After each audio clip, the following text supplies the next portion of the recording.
نحمده ونستعينه ونستغفره ونؤمن به ونتوكل عليه ونعوذ بالله من شرور أنفسنا ومن سيئات أعمالنا من يهده الله فلا مضل له ومن يضلله فلا هادي له ونشهد أن لا إله إلا الله وحده لا شريك له ونشهد أن سيدنا ومولانا محمدا عبده ورسوله أما بعد فأعوذ بالله من الشيطان الرجيم بسم الله الرحمن الرحيم كنتم خير أمة أخرجت للناس تأمرون بالمعروف وتنهون عن المنكر وتؤمنون بالله وقال الله وقال رسول الله صلى الله عليه وسلم خيركم من تعلم القرآن وعلمه أو كما قال النبي عليه الصلاة والسلام वो ज़माना में मुअज़्ज़ज़ थे वो ज़माना में मुअज़्ज़ज़ थे आमिले क़ुरआन होकर अगर तुम थार बने हो तारके क़ुरआन होकर आकश को दीना रुदिरम खैर नजंदो आकश को दीना रुदिरम खैर नजंदो सरहा के बतंदर सरतानार दिरम कर दे आकश को दीना रुदिरम खैर नजंदो सरहा के बतंदर सरतानार दिरम कर وقال تعالى إن الله وملائكته يصلون على النبي يا أيها الذين آمنوا صلوا عليه وسلموا تسليما درود سلام تلاوت করি اللهم صل على سيدنا ونبينا وشفيعنا وحبيبنا ومولانا محمد صلى الله تعالى عليه وعلى آله وأصحابه وبارك وسلم الحمد لله رب كريم দরবারে শুকরিয়া যে মহান রব্বে কারীম আমাদেরকে বাইতুন নূর তাহফিজুল কোরআন মাদ্রাসা বাৎসরিক মাহফিল ও দস্তর পাগড়ি প্রদান উপলক্ষে ছাত্রদের প্রদর্শনী ও পুরস্কার বিতরণ অনুষ্ঠানে আল্লাহ পাক আমাদেরকে এনেছেন বসার তৌফিক দিয়েছেন দ্বীনি আলোচনা উলামায়ে কেরামদের থেকে আসর বাদ থেকে আলোচনা শুনতেছি আল্লাহ পাক রব্বুল আলামিন আমাদেরকে বাকি সময়টুকু আল্লাহ পাককে খুশি করার জন্য ঈমান ও আমল তৈরি করার জন্য সঠিক ও উত্তম মানুষ হওয়ার জন্য আমাদের নিয়তে শোনা এবং বলার তৌফিক দান করুক বলি আমিন যদি প্রশ্ন করা হয় ভাই পৃথিবীতে আমরা কোন শ্রেণীর কোন দলের মানুষ হতে চাই পৃথিবীতে তো এক শ্রেণীর মানুষ আছে যারা অনুত্তম যারা ভালো মানুষ নয় যারা খারাপ মানুষ নোংরা মানুষ বদ চরিত্রের মানুষ এই শ্রেণীর মানুষ হতে চাই নাকি যদি বলা হয় আমরা পৃথিবীতে এক শ্রেণীর মানুষ আছে উত্তম ভালো মানুষ রব্বে কারীমের কাছে পছন্দনীয় এবং পৃথিবীতে মানুষের কাছেও পছন্দনীয় তাহলে বলবো নিশ্চয় আমরা উত্তম মানুষ হতে চাই ঠিক কিনা পৃথিবীতে তো অনেক শ্রেণীর মানুষ আছে অনেক ধর্মের মানুষ আছে কিন্তু সব ধর্মের মানুষ রব্বে কারীমের কাছে সৃষ্টিকর্তার কাছে ভালো বলেন কথা বলেন ভালো না উত্তম মানুষ নয় সকলেই উত্তম নয় এখানে যারা আসবে তারা উত্তম হয়ে রব্বে কারীমের কাছে পরিণত হবে গ্রহণযোগ্যতা লাভ করবে এই জন্য আমরা সকলে উত্তম হতে চাই ঠিক আছে না ইনশাআল্লাহ হাত তুলে রব্বে কারীমকে বলেন আল্লাহ আমরা উত্তম মানুষ হতে চাই আল্লাহ তুমি কবুল করো বন্ধু উত্তম মানুষ যদি হতে হয় আমার আল্লাহ পাক রব্বুল আলামিন আমাদেরকে বলেন কি বলে উত্তম যদি হতে হয় দুইটা কাজ তোমাদের করতে হবে উত্তম হবে কারা দুইটা কাজ করবে যারা, বলতে হবে উত্তম হবে কারা, উত্তর দিতে হবে উত্তর দুইটা কাম করবে যারা। ঠিক আছে ইনশাআল্লাহ। ও বন্ধু, তাহলে বোঝা গেল কাম যদি হয় দুইটা, রব্বে কারীমের কাছে উত্তম হবে। আসুন উত্তম কি? আল্লাহ পাক রব্বুল আলামিন কোরআনে পাকের মধ্যে বলেন, কুনতুম খায়রা উম্মাত। আল্লাহ পাক বলেন, আমার নবী শেষ নবীর উম্মতের মধ্যে সব মানুষ উত্তম হবে না। পৃথিবীতে কত মানুষ থাকবে গো বান্দা, সবাই কিন্তু উত্তম হবে না। আল্লাহ বলেন, কুনতুম খায়রা উম্মাত, শেষ নবীর উম্মতের মধ্যে যাদের মধ্যে দুইটা কাজ থাকবে তারাই হবে উত্তম। তা'মুরুনা বিল মারুফ ওয়া তানহাউনা আনিল মুনকার। রব্বে কারীম বলেন, আল্লাহ পাক রব্বুল আলামিন ঘোষণা করে, ও আমার গোলামেরা শুনে নাও, পৃথিবীতে যদি তুমি উত্তম হতে চাও, সৎ কাজের আদেশ দাও, অসৎ কাজে মানুষকে তুমি বাধা প্রদান করো। ও বন্ধু বলেন, উত্তম হতে কয়টা কাজ করা লাগবে? কয়টা? কে বলে? আল্লাহ পাক বলেন, কুনতুম খায়রা উম্মাত উখরিজাত লিন-নাস তা'মুরুনা বিল মারুফি ওয়া তানহাউনা আনিল মুনকার। সৎ কাজের আদেশ যদি করো আর অসৎ কাজে যদি তুমি বাধা প্রদান করো, নিশ্চয় তুমি জেনে নাও রব্বে কারীমের আদালতে তুমি উত্তম মানুষ হিসেবে পরিগণিত হবে। রাজি আছি ইনশাআল্লাহ? বন্ধুরা, রাসূলের হাদিস থেকে আমরা জানতে চাই পৃথিবীতে উত্তম কারা, অনুত্তম কারা।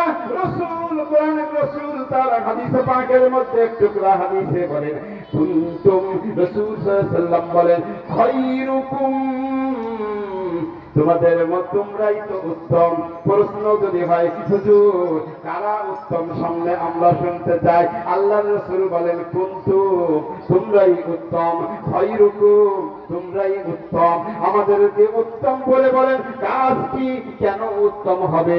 আল্লাহর রাসূল সাল্লাল্লাহু আলাইহি ওয়াসাল্লাম বলেন, কুনতুম খায়রা উম্মাত, কোরআনে পাকের মধ্যে বলা আর রাসূলের হাদিসের মধ্যে বলা, খায়রুকুম, আল্লাহ তোমরা হলো উত্তম জাতি।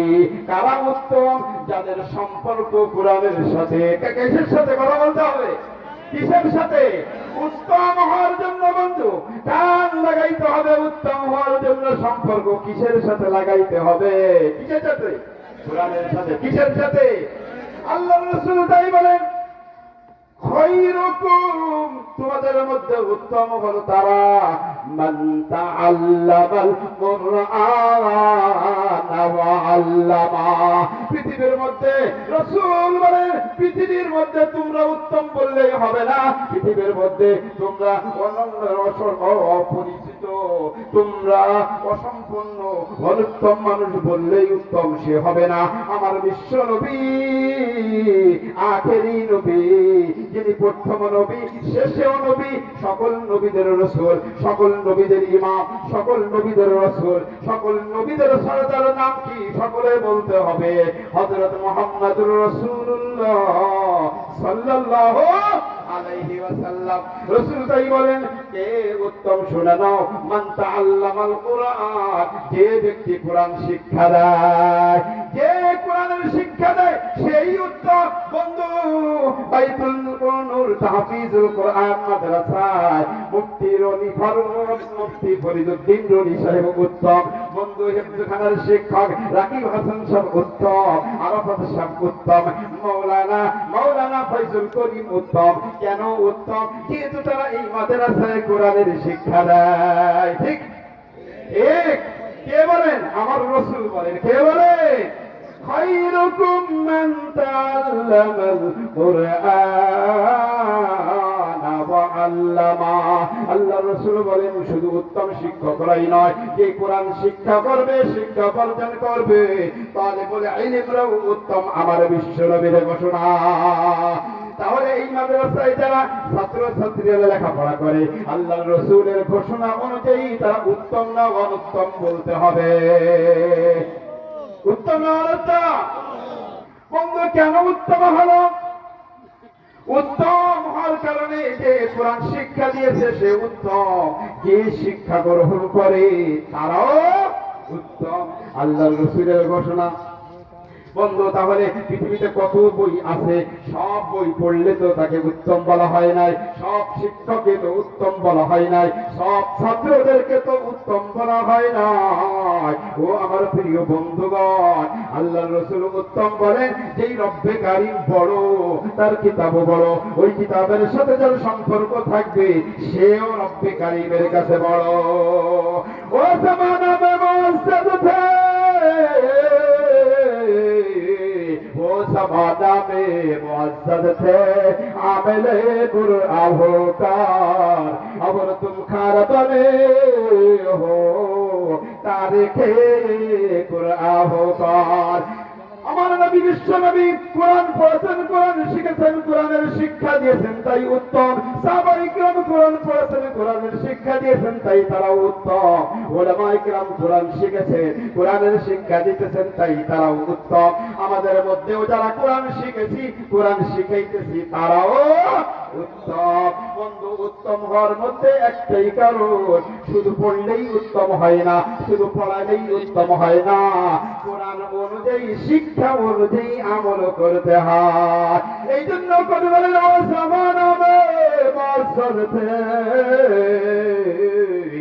আমিলে কুরআন হোকর। ওই জামানায় নবীর জামানায়, আমার নবীর জামানায়, সাহাবায়ে কিরামের জামানায়, হযরত আবু বকর সিদ্দিকের জামানায়, ওমরের জামানায়, উসমানের জামানায়, হযরত আলী রাদিয়াল্লাহু তাআলার জামানায়, হাসান হুসাইন রাদিয়াল্লাহু তাআলা আনহুদের জামানায় বন্ধু কোরআন পড়েছে, কোরআন শিক্ষা দিয়েছে, কোরআন অনুযায়ী সংসদ গঠন করেছে। না ভুল বললাম? ভুল বললাম? বন্ধুগণ তারা কোরআনের সাথে সম্পর্ক রেখেছিল। বন্ধু পৃথিবীতে একটা উপমা দিলেই বুঝে আসবে, পৃথিবীতে যত দামি ফোন হোক না কেন, আইফোন হোক, রেডমি হোক, বন্ধু স্যামসাং হোক না কেন, বন্ধু যত সুন্দর ভালো মোবাইল হোক না কেন, মোবাইলের সাথে যদি চার্জ না থাকে, চার্জার না থাকে, চার্জ দেওয়া না হয়, ওই দামি লক্ষ টাকার মোবাইলের কোনো দাম আছে কিনা বলতে হবে। আছে? বন্ধু ওই দামি মোবাইলের সাথে যখন সম্মাওয়ালা চার্জার সাথে যখন দুইটা পিন থাকে কিনা, কয়টা পিন থাকে? মোবাইল চার্জারের সাথে পিন থাকে কয়টা? সকেটের মধ্যে ছিদ্র থাকে কয়টা? আরো জোরে কয়টা থাকে? বন্ধু দামি মোবাইল যদি কাজ চালাইতে হয়, প্রত্যেকটা বটনে যদি কাজ করতে হয়, অডিও ভিডিও যদি কাজ চালাইতে হয়, কল আসা যাওয়ার যদি কাজ চালাইতে হয়, তাহলে চার্জ ছাড়া, ব্যাটারিতে চার্জ ছাড়া মোবাইল চলবে? চলবে না। বন্ধু ব্যাটারিতে চার্জ দিতে হলে যেমন চার্জার লাগে, চার্জারে পিন লাগে কয়টা? কয়টা? ও বন্ধু ওই দুইটা পিন যখন চার্জারে কারেন্টের মধ্যে দেওয়া হয়, সকেটের মধ্যে দেওয়া হয়, সকেটের পিন থাকে কয়টা? কয়টা? বন্ধু যদি একটা চার্জারের পয়েন্ট, দুইটা পিনের যদি একটা পিন চার্জারের মধ্যে দেওয়া হয় একটা ছিদ্রের মধ্যে, বন্ধু ব্যাটারি চার্জ হবে না, ব্যাটারি চার্জ হবে না।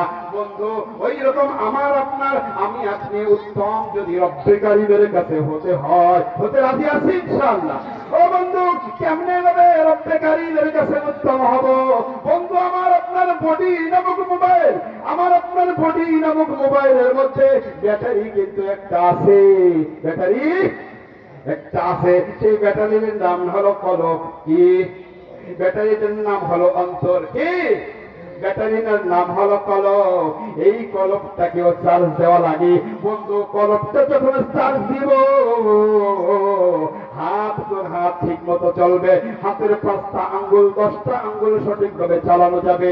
এই কলমটাকে যখন চার্জ দিব পাওটা সঠিকভাবে চলবে। এই কলমটাকে যখন চার্জ দিব গো বন্ধু, কানে সঠিকটা শুনতে পারবো, ওয়াক্যে ঠিকটা শুনবো না। এই চক্ষু দিয়ে সঠিক জিনিসকে দেখতে পারবো, বেঠিক গুনার কাজকে দেখা সম্ভব হবে না। এই জন্য কলমটা চার্জ দেওয়ার জন্য পিন, চার্জারের পিন লাগবে 2টা। কয়টা? তাহলে এই শরীর নামক মোবাইল দিয়ে রব্বে কারীমের সকল ইবাদত নামক আমল যদি করতে হয়, শরীরের মধ্যে সকল অঙ্গ প্রত্যঙ্গ যদি কোরআন সুন্নাহ মোতাবেক চালাইতে হয়, চার্জ লাগবে নি? চার্জার লাগবে না? আরে ভাই চার্জার লাগবে না বন্ধু? চার্জ যদি দিতে হয় কলবে চার্জ দিব, চার্জারের পয়েন্ট লাগবে 2টা। সকলের মধ্যে আত্মা বা কলব আসেনি? সকলের মধ্যে কলব আসেনি? মাহবুবদের মধ্যে নাই? বাবা ভাইদের মধ্যে নেই? এলাকার সকল মানুষের মধ্যে সেই কলবটা নামক ব্যাটারি আছে? আল্লাহ পাক রব্বুল আলামিন বলেন, তুমি যদি উত্তম হতে হও, উত্তম হতে চাও, তোমার অন্তরটাকেও তোমার চার্জ দিতে হবে। চার্জের তোমার 2টা পিন, সেই 2টা পিন কিন্তু স্মরণ রাখা লাগবে। একটা পিন কাজ করা যাবে না, 2টা পিন আপনাকে দিতে হবে। 2টা পিন কি? রব্বে কারীম বলেন, ওয়াইদা কুরিআল কুরআন ফাসতামিউ লাহু وأنصتوا لعلكم ترحمون। আল্লাহ পাক, ও বান্দারা, তোমার কলবকে চার্জ দিতে চাও, তোমার অন্তরটা চার্জ যদি দিতে হয়, পিন, তোমার চার্জারের পিন কিন্তু 2টা লাগবে। 2টা চার্জার পিন যদি তুমি ব্যবহার না করো, তুমি অন্তর কিন্তু কলবটা কিন্তু চার্জ হবে না। 2টা পিন হলো কি? ওয়াইদা কুরিআল কুরআন, কোরআনের বয়ান যখন হয়, উলামায়ে কিরাম যখন কোরআনের বয়ান করে, তখন তোমার 2টা পিন হলো ফাসতামিউ লাহু। এক, তোমার 2টা কান খোলা রাখতে হবে। 2টা কান, মোবাইলের কাজ করা যাবে না, কথা বলা যাবে না, মোবাইলে কথা বলা যাবে না বন্ধু। 2টা কান দিয়ে কোরআনের চার্জ নামক বয়ান শুনতে হবে। আর একটা পিন হলো ওয়ানসিতু, জবানটাকে তোমার কন্ট্রোল করতে হবে। বয়ান চলবে আর তুমি পাশের মা বোনের সাথে, বোনের সাথে কথা বলবা, বিয়ের সাথে কথা বলবা, ভাইয়ের সাথে কথা বলবা, আত্মীয় স্বজনের সাথে কথা বলবা। ও বন্ধু, এইভাবে কথা বললে তুমি যদি কান নামক তুমি পিনটা যদি ব্যবহার না করো, জবান নামক তুমি পিনটা যদি ব্যবহার না করো, তাহলে তোমার অন্তর কলবটা কিন্তু চার্জ হবে না। চার্জ যদি কলব না হয়, ব্যাটারি যদি, মোবাইলের ব্যাটারি চার্জ না হয়, কোনো বটনে যেমন কাজ করে না, ফোন যায় না, ফোন আসেও না, মেসেজ যায় না, মেসেজ আসেও না, অডিও করা যায় না, ভিডিও করা যায় না। অতএব তদরূপ কোরআনের হাদিসের বয়ান থেকে যদি এই 2টা পিন, কান এবং জবানকে যদি হিফাজত করে, সংরক্ষণ করে বয়ান শুনতে না পারি, কোরআন নামক চার্জ, কোরআন নামক কারেন্ট থেকে আমার আপনার অন্তরটা কিন্তু চার্জ হবে না। তাহলে কি করতে হবে? কি করতে হবে? অন্তরটা চার্জ দিতে হলে জবানটা দিয়ে বাজে কোনো কথা এখন বলা যাবে, বাদাম টুকটুক করে বাদামও খাওয়া যাবে না, এবং কানটাকে খাড়া রেখে বয়ান শুনতে হবে। আল্লাহ, এখন যেহেতু প্রত্যেকটা সকেটের মধ্যে কারেন্ট আছে না? উলামায়ে কিরামের বয়ান নামক কোরআন হাদিসের মধ্যে চার্জ আছে কিনা? চার্জ আছে না? সেই চার্জ আল্লাহ পাক রব্বুল আলামিন নেওয়ার জন্য আমরা এসেছি। চার্জ দিব, ফজরের নামাজ পড়বো, চার্জ দিব, আসর জোহরের নামাজ পড়বো, চার্জ দিব, মাগরিবের নামাজ পড়বো, চার্জ দিব, ঈশার নামাজ পড়বো, চারটের নামাজ পড়বো, অবিরের নামাজ পড়বো, ইশরাকের নামাজ পড়বো, তাহাজ্জুদের নামাজ পড়বো, নফল নামাজ পড়বো, কোরআন তেলাওয়াত করবো, পর্দার হুকুম মানবো, হালাল হুকুম, হারাম জিনিস খাইবো, হারাম থেকে বাঁচবো, সুদ থেকে বাঁচবো, ঘুষ থেকে বাঁচবো। চার্জ হলে সকল করণীয় গুলো করা যায়। যায়, বর্জনীয় গুলোও বর্জন করা যায়। এই জন্য চার্জ দিতে হবে, চার্জ নিতে হবে। যেভাবে চার্জ দিলে সেভাবে আমাদের চার্জ দিতে হবে। বন্ধু, চার্জ কেন দেয়? চার্জ দেয় যাতে করে শরীর মোবাইলের সব বটনগুলো কাজ করে। আমরা কোরআন সুন্নাহ দিয়ে চার্জ দিব যাতে শরীরের সকল অঙ্গ প্রত্যঙ্গ রব্বে কারীমের হুকুম নবীর তরিকায় করা যায়। আলহামদুলিল্লাহ। এই জন্য আমরা তো সকলে অসুস্থ, এই জন্য চার্জ দিই। মোবাইলে তো অনেক পার্টসপত্র থাকে, অনেক পার্টস থাকে, কিন্তু চার্জ কি সব পার্টসে যায় নাকি শুধু ব্যাটারিতে যায়?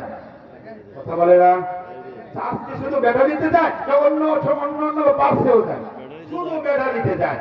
বন্ধুগণ, আল্লাহ পাক রব্বুল আলামিন দুনিয়ায় যেমন শুধু ব্যাটারিতে চার্জ গেলে যখন সারা মোবাইলের সব কিছু ব্যবহার করা যায়, আল্লাহ পাক রব্বুল আলামিন আমার আপনার অন্তরটা কলম নামক মন্ত্রে ব্যাটারিতে যদি চার্জ হয় সব আমল করা সম্ভব হয়। আল্লাহ, এই জন্য চার্জ দিতে রাজি আছি ইনশাআল্লাহ। আল্লাহ পাক বলেন চার্জ যদি না দাও তাহলে তোমার সব অঙ্গ প্রত্যঙ্গ অসুস্থ হয়ে যাবে। যেমন মোবাইলে চার্জ না দিয়ে ব্যবহার না করলে এক সময় দেখা যাবে মোবাইল ব্যবহার করার যোগ্য থাকবে না, বটনে কাজ করবে না, ব্যাটারি ভুলে যাবে, নষ্ট হয়ে যাবে। হবে কিনা বন্ধু? এই জন্য আমাদের শরীর তো অসুস্থ। এই জন্য কারণ কি? আমরা তো রব্বে কারীমের হুকুম মানি না, রাসূলের তরিকায় চলি না। এই কারণে হাত নষ্ট হয়েছে, দুর্বল হয়ে গেছে, চোখ দুর্বল হয়েছে, কান দুর্বল হয়েছে, অঙ্গ প্রত্যঙ্গ দুর্বল। চার্জ দিতে হবে, ব্যবহার করতে হবে, অসুস্থ অঙ্গকে সুস্থ করতে হবে।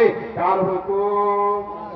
আল্লাহ পাক রব্বুল আলামিন বলেন, ও আল্লাহর গোলাম, রব্বে কারীম দেখে বলে, ও আমার বান্দারা শুনে নাও, তোমার হাত অসুস্থ হয়ে গেছে, তোমার পা অসুস্থ, তোমার চোখ অসুস্থ হয়ে গেছে, তোমার কান দুইটি অসুস্থ হয়েছে। এই কান অসুস্থ কানকে, অসুস্থ শরীরের অঙ্গকে চিকিৎসা নেওয়ার জন্য আমি আল্লাহ কোরআনে পাক তোমাদের নাযিল করেছি। وَنُنَزِّلُ مِنَ الْقُرْآنِ مَا هُوَ شِفَاءٌ وَرَحْمَةٌ لِّلْمُؤْمِنِينَ وَلَا يَزِيدُ الظَّالِمِينَ إِلَّا خَسَارًا। আমি আল্লাহ কোরআন নাযিল করেছি আসমান থেকে। কেন নাযিল করেছি? তোমার চোখ অসুস্থ হয়ে গেছে, কারণ তুমি এই চোখ দিয়ে তুমি মোবাইলে সারাদিন নাচ গান সিনেমা দেখতেছ, তোমার কান নষ্ট হয়ে গেছে, তুমি এই কান দিয়ে সারাদিন বাজে কথা গুনার কাজ শুনতেছ, গান শুনতেছ, তোমার শরীরের অঙ্গ প্রত্যঙ্গ গুলো দুর্বল। আমি আল্লাহ তোমাকে সুস্থ করার জন্য আমি কোরআন নাযিল করেছি। এটা একটা ঔষধ। সুবহানাল্লাহ। কে বলে? ওয়ানুনাজ্জিলু মিনাল কুরআন। আমি আল্লাহ কোরআন নাযিল করলাম। কেন করলাম? যারা অসুস্থ তাদেরকে সুস্থ করার জন্য। মা হুয়া শিফা, এটা হলো অসুস্থ ব্যক্তিদেরকে সুস্থতা দান করবে। আল্লাহ, তাহলে সুস্থ করতে হবে কিনা ভাই? সুস্থ দরকার আছে তো। যেমনি বলেছিলাম মোবাইলে সব পার্টসে চার্জ দেয় না, তদরূপ আমার আপনার শরীরে কোরআন হাদিসের বয়ান শুনলে কোরআন হাদিসের বয়ান নামক কারেন্ট সব অঙ্গে চার্জ দেয় না। চার্জ একটা জায়গায় যায়, সেটা হলো কলব। কোন জায়গায় চার্জ দেয়?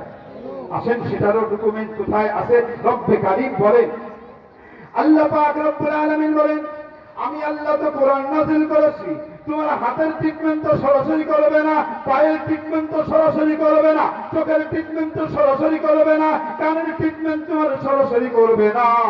আমি আল্লাহ কোরআন নাযিল করেছি, ডাইরেক্ট তোমার কলবের চিকিৎসা আমি আল্লাহ আগে করাইব।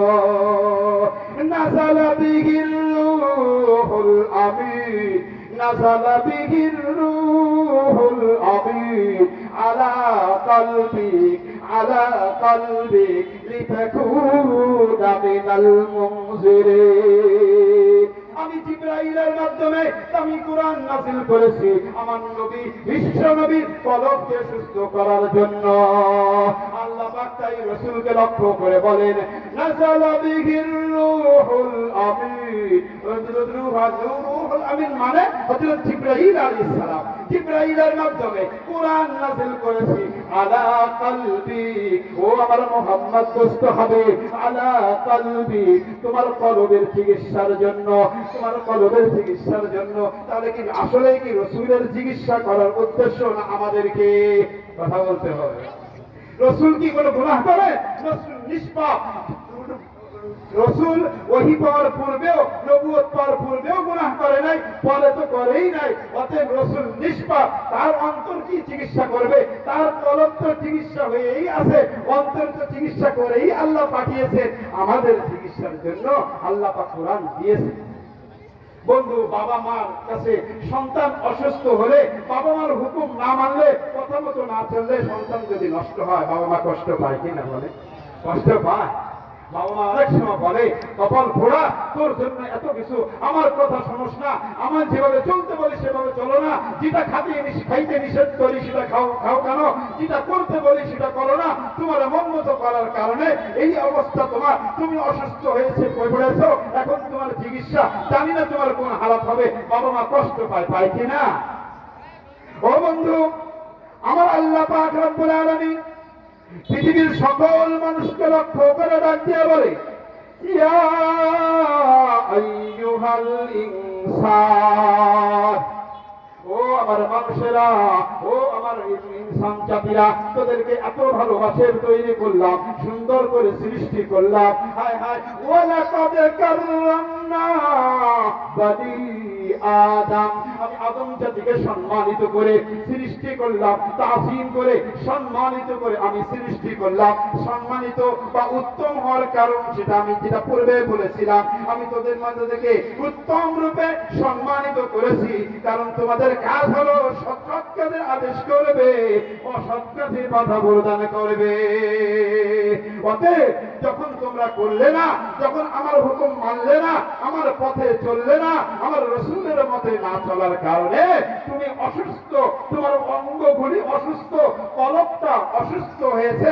রব্বে কারীম ওই রকম বাবা মায়ের মতো সন্তানকে ডেকে বলে ইয়া আইয়ুহাল ইনসান, ও আমার আদরের মানুষ, মা বাররাকা বিরাব্বিকাল কারীম, আমি আল্লাহ তোকে পৃথিবীতে যখন সৃষ্টি করে দুনিয়ায় পাঠিয়েছি, পাঠানোর পূর্বে তোর মায়ের গর্ভে যখন তুমি ছিলে, তোমার একটা ফোঁটা রক্তকে আমি আল্লাহ কত নাপাক পানিতে তৈরি করলাম, সেইটাকে রক্তে পরিণত করলাম। এভাবে ধারাবাহিক ভাবে কে পালন করলেন বলতে হবে? কে ইচ্ছা করলে ওইটাকে নষ্ট করে দিতে পারতেন কিনা? যখন সময় মতো হলো, শরীরের অঙ্গ আসলো মায়ের গর্ভে, জিবরাইল আলাইহিস সালাম, আল্লাহ পাক রব্বুল আলামিনের হুকুমে যেই ফেরেশতা ওই সন্তান লালন পালনের জিম্মাদারিতে ছিলেন, ওই ফেরেশতা রব্বে কারীমকে বলে আল্লাহ এই লোকটার হাত দুইটা বানাবো না তিনটা বানাইবো? আল্লাহ পাক যদি বলে দুইটা বানাও, ঠিক জিবরাইল আল্লাহ ফেরেশতা ঠিক দুইটা হাত তৈরি করে। রব্বে কারীম দুই হাতাও তৈরি করার সময় রব্বে কারীমের হুকুম ছাড়া তৈরি হয় নাই, নাক কান তৈরি করার সময় রব্বে কারীমের হুকুম ছাড়া তৈরি হয় নাই। আমি যেটা বলতে চাইতেছি সেটা হলো আল্লাহ পাক আমাকে আপনাকে মায়ের গর্ভে সুন্দর করে সৃষ্টি কে করলে? কে করেছে? সেই আল্লাহ। পৃথিবীতে আমরা এসে ওই রব্বের কে ভুলে গেছি, রব্বে কারীমের ধর্মকে ভুলে গেছি। এই জন্য আল্লাহ পাক কষ্ট নিয়ে আমাদেরকে ডেকে বলেন ইয়া আইয়ুহাল ইনসান, ও পৃথিবীর মানুষ, মা গররাকা বিরাব্বিকাল কারীম, তোমার হাতকে অসুস্থ করে দিল, তোমার পাওকে কে অসুস্থ করে দিল, তোমার চোখ দুটিকে কে অসুস্থ করে দিল, তোমার কান দুইটাকে কে অসুস্থ করে দিল, তোমার বিবেককে কে নষ্ট করে দিল। আমাকে তুমি কেন চেনো না? আমার পথে কেন চলো না? আমার নবীর পথে কেন চলো না? আমার জন্য কেন চোখ খোলো না? আমার কোরআনের জন্য কেন চোখ খোলো না? আমার রাসূলের সুন্নাতের জন্য কেন চলাফেরা করো না? আল্লাহ পাক ওই জন্য আমাদেরকেও ডেকে আফসোসের সাথে বলেন, কোন কে তোমাকে পথহারা করলো? কে তোমাকে অসুস্থতার পথে নিয়ে গেল? আসো, ফিরে আসো, ফিরে আসো, বাজা বাজা বাজা বাজা, ফিরে আসো আমার রাস্তায়, ফিরে আসো, ফিরে আসো। মা গাররাকা বিরব্বিকাল কারীম, কে এত বড় ক্ষমতাবান তোমাকে আমার হুকুম মানতে দেয় নাই? কে পৃথিবীতে এত ক্ষমতাবান আমার ঘর মসজিদে তোমাকে যাইতে দেয় নাই? কে পৃথিবীতে এত ক্ষমতাবান আমার কোরআন তোমাকে পড়তে দেয় নাই? কে পৃথিবীতে এত ক্ষমতাবান আমার কোরআন প্রতিষ্ঠিত করতে দেয় নাই? আমার ধর্ম ইসলাম পৃথিবীতে প্রতিষ্ঠিত করতে দেয় নাই? কে এত বড় ক্ষমতাবান? অতএব পৃথিবীতে কোন ক্ষমতা রব্বে কারীমের কাছে চান্স আছে? সব ক্ষমতার মালিক কে ভাই? মালিক কে? আল্লাহ। কাদের কত্তুদারি, কাদের কত্তুদারি, হর জখাহি আকুনি।